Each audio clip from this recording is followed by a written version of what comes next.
നമ്മളിങ്ങനെ പിടിക്കത്തില്ലേ ഇരുന്ന് സീറ്റ് അതിന്റെ ഫ്രണ്ടിൽ ഇങ്ങനെ ബാക്കിൽ ഇങ്ങനെ മറ്റേ കമ്പിയില്ല അതെ പിടിച്ചിട്ട് ഇങ്ങനെ ഭയങ്കര വേദനയായിട്ടിരിക്കും. പീരിയഡ്സ് ആയിട്ട് ഭയങ്കര വേദനയായിട്ട്. അപ്പൊ പുള്ളി ചോദിച്ചു മോനെ എന്ത് പറ്റിയെന്ന് ചോദിച്ചപ്പോൾ എനിക്ക് അതാറ് നല്ല ഓർമ്മയുണ്ട് പുള്ളിയാണെന്നുള്ളത്.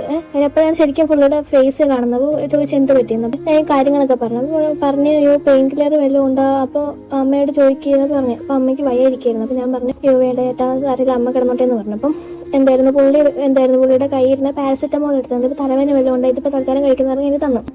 അങ്ങനെയാണ് മിണ്ടിയത്. അങ്ങനെയാണ് പറഞ്ഞ ഇങ്ങനെ എവിടെയാ പോയിട്ട് വരുവാന്നൊക്കെ പറഞ്ഞു. ഇങ്ങനെ പുള്ളിയുടെ പേരൊക്കെ പറഞ്ഞു കുഞ്ഞുണ്ടെന്നൊക്കെ പറഞ്ഞു.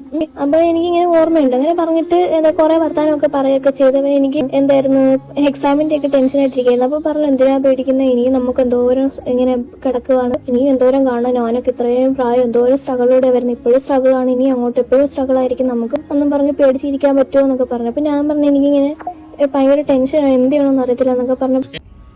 കണ്ടല്ലോ ഗൈസ്, ഞാൻ ഇതിന്റെ തുടക്കത്തിലിട്ട് വീഡിയോ കണ്ടില്ലേ, ഇങ്ങനെയുള്ള ഒരു നല്ല മനുഷ്യനെയാണ് അവൾ. എന്തൊക്കെയാണ് അവളുടെ രണ്ടാമത്തെ വീഡിയോയിൽ അവൾ വന്ന് പറഞ്ഞു എന്തൊക്കെയാ, അവൻ ഇങ്ങനെയാണ്, അവൻ അതാണ്, അവന് മാനസിക അസ്വസ്ഥതയാണ്, അവന് മാനസിക ഞാൻ വേറെ എന്തെങ്കിലുമൊക്കെ പറയും. മാനസികമായിട്ട് അവനല്ല സോക്കേട്, അവക്കാണ് സോക്കേട്. മാനസികമായിട്ട് ആണുങ്ങളെ കാണുമ്പോൾ ഇളകുന്ന ഒരു സോക്കേടുണ്ട്. സത്യം പറഞ്ഞു കഴിഞ്ഞാൽ എനിക്ക് എന്തൊക്കെയൊക്കെയോ പറയണമെന്നുണ്ട്. പക്ഷെ എന്തെങ്കിലും പറഞ്ഞു കഴിഞ്ഞാൽ അടുത്ത കേസ് എനിക്കെതിരെ വരും. ഞാൻ പെണ്ണുങ്ങൾക്കെതിരെ അത് പറഞ്ഞു, ഞാൻ പെണ്ണുങ്ങൾക്കെതിരെ ഇത് പറഞ്ഞു. എന്ത് നല്ലൊരു മനുഷ്യനായിരുന്നത്. ആ കുഞ്ഞ് പറയുന്ന കേട്ടോ, ആ മോള് പറയുന്ന കേട്ടോ, മറ്റേ ഹലോ മല്ലു എന്ന് പറഞ്ഞ അവൻ്റെ ചാനലിൽ അവൻ്റെ അടുത്ത് ഏതോ ഒരു കൊച്ചു പറഞ്ഞതാണ്. അത്രയും നല്ലൊരു മനുഷ്യനെയാണ് ഇവള് ഈ മാതിരി ആക്കിയെടുത്തത്. അപ്പൊ എന്തോരം വിഷമിച്ചു കാണും ആ പുള്ളി, എന്തോരം വിഷമിച്ചു കാണും. ഇവക്കൊന്നും ഒരു തന്തയില്ലേ, ഇവക്കൊരു കിട്ടുമോ, ഇവര് മക്കളില്ലേ ഇവക്ക്. ഇവളെങ്ങനെ ഈ 5 വർഷം പഞ്ചായത്ത് ഭരിച്ചത്?